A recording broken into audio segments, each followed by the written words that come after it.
उत्तराखंड के धराली में आई 5 अगस्त की भीषण आपदा के बाद लापता लोगों के लिए रेस्क्यू ऑपरेशन का आज 7वां दिन है। आपदा में फंसे 1200 से ज्यादा लोगों को गंगोत्री धाम से रेस्क्यू कर उत्तरकाशी और देहरादून पहुंचा दिया गया है।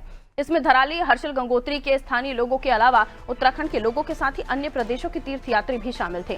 वहीं अब उत्तराखंड सरकार ने लापता लोगों की लिस्ट जारी कर दी है। आपदा में बचाव और तलाशी अभियान के बारे में गढ़वाल आयुक्त विनय शंकर पांडे ने कहा कि धराली में आई आपदा के बाद गंगोत्री धाम में फंसे लगभग 1278 लोगों का सकुशल रेस्क्यू कर लिया गया है। फिलहाल पर्यटक और फंसे लोगों का रेस्क्यू ऑपरेशन पूरा हो गया है। हर्षिल और धराली में बिजली और मोबाइल नेटवर्क बहाल कर दिए गए हैं।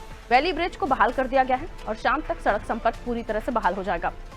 भोजन, गर्म कपड़े, रोजमर्रा की जरूरतों की चीजें वितरण के लिए पहुंच गई हैं। सीएम धामी ने उत्तरकाशी आपदा पीड़ितों के लिए 1 महीने का वेतन देने की भी घोषणा की। साथ ही आईएएस एसोसिएशन ने भी आर्थिक सहयोग का ऐलान किया। इसके अलावा पीएनबी के प्रतिनिधिमंडल ने 1 करोड़ और बैंक ऑफ बड़ौदा के प्रतिनिधिमंडल ने 1-1 करोड़ के योगदान धराली आपदा के पीड़ितों के लिए दिया है। फिलहाल धराली में मलबे में दबे लोगों की तलाशी का अभियान चल रहा है। जो धराली में एक प्राकृतिक आपदा आई थी, उसके बाद हम लोगों के पूरे ऑपरेशन में रेस्क्यू जो हम लोगों ने चलाया था, उसमें हम लोगों ने करीब 1278 लोगों को वहां से सुरक्षित बाहर पहुंचा दिया, जिसमें अन्य प्रदेश के लोग भी थे, गंगोत्री धाम में रुके हुए लोग थे। तो हमारा ये इवैक्यूएशन का ऑपरेशन पूरा हो गया है। इसके अतिरिक्त विद्युत व्यवस्था वहां की बहाल हो गई है। मोबाइल नेटवर्क्स हमारे वहां फंक्शनल हो गए हैं।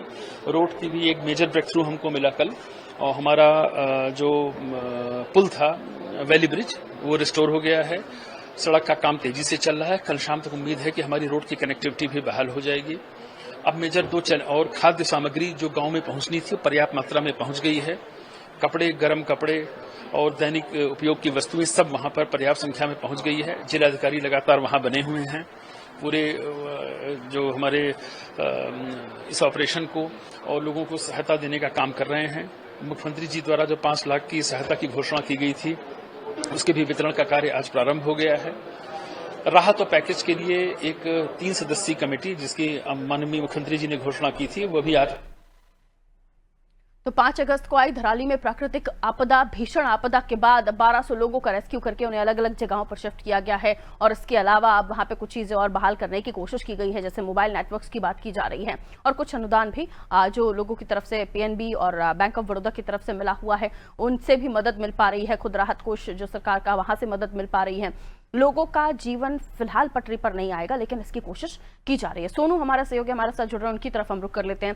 सोनू, जो ये प्राकृतिक आपदा काफी भीषण थी, कई लोगों का सब कुछ खत्म हो गया, कई लोगों ने जिंदगियां अपनी खो दी, लेकिन उसके बाद अब क्योंकि शो मस्ट गो ऑन, जिंदगी पटरी पर लाने की कोशिश की जा रही है और लोगों को राहत पहुंचाने की कोशिश की जा रही है, क्या कुछ अभी वहां पर हालात बने हुए हैं? सुन।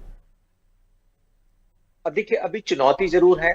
शासन, प्रशासन, जिला आपदा प्रबंधन तंत्र के साथ ने, और इसके साथ साथ जो एसडीआरएफ है, एनडीआरएफ है, जो वायुसेना के जो जवान हैं, जो इस ऑपरेशन में जुटे हुए हैं, थोड़ी सी चुनौती उनके साथ जरूर है, क्योंकि उनके सामने जो बदले मौसम का मिजाज एक बाधा के तौर पर हम देख सकते हैं, चुनौती के रूप में इसको देख सकते हैं, चूंकि अलग अलग स्तर पर प्रयास जा रहे हैं। अभी हमारे तमाम दर्शकों ने इस बात को सुना है, जो गढ़वाल मंडल के जो आयुक्त विनय शंकर पांडे, मुख्यमंत्री के निर्देश के बाद वो स्वयं मॉनिटरिंग कर रहे हैं। समय समय पर मुख्यमंत्री अपडेट ले रहे हैं। जिला अधिकारी जो उत्तरकाशी के हैं वो, और जो रेस्क्यू की टीमें हैं, वो आपस में समन्वय स्थापित किए हुए हैं। फौरी तौर पर जिन तकरीबन 1278 लोगों को जिनको एयरलिफ्ट किया गया है, सुरक्षित स्थानों पर ठहराया गया है, उनको फौरी तौर पर उनके पुनर्वास की व्यवस्था की जा रही है। उनके खान पान का ख्याल रखा जा रहा है और उनको जो स्वास्थ्य से संबंधित जो सुविधाएं हैं वो उपलब्ध कराई जा रही है। पारुल, इसके अलावा जो मलबे में दबे हैं उनका भी सर्च अभियान अब तेज किया जा रहा है। तो हम ये कह सकते हैं, चाहे वो इंटरनेट की व्यवस्था बहाल करने की बात हो या संचार सेवाएं बहाल करने की बात हो, जो आसपास के मोटर मार्ग हैं इनको भी बहाल करने के लिए तेजी दिखाई जा रही है। तो लगातार प्रयास किए जा रहे हैं कि फिर से इस क्षेत्र का जो आपदा प्रभावित क्षेत्र है, इस जीवन को फिर से पटरी पर लाया जाए। ये लगातार प्रयास किए जा रहे हैं। अधिकारी, जनप्रतिनिधि यहाँ तक कि मुख्यमंत्री स्वयं जो है वो अधिकारी से समय समय पर पल पल का अपडेट ले रहे हैं। पारुल, बिल्कुल, और जरूरी है जिस तरीके से मोर्चा संभाला हुआ है, खुद मुख्यमंत्री ने हमने देखा कि वो खुद तमाम चीजों को मॉनिटर कर रहे थे और तेजी लाई जा रही है कि कैसे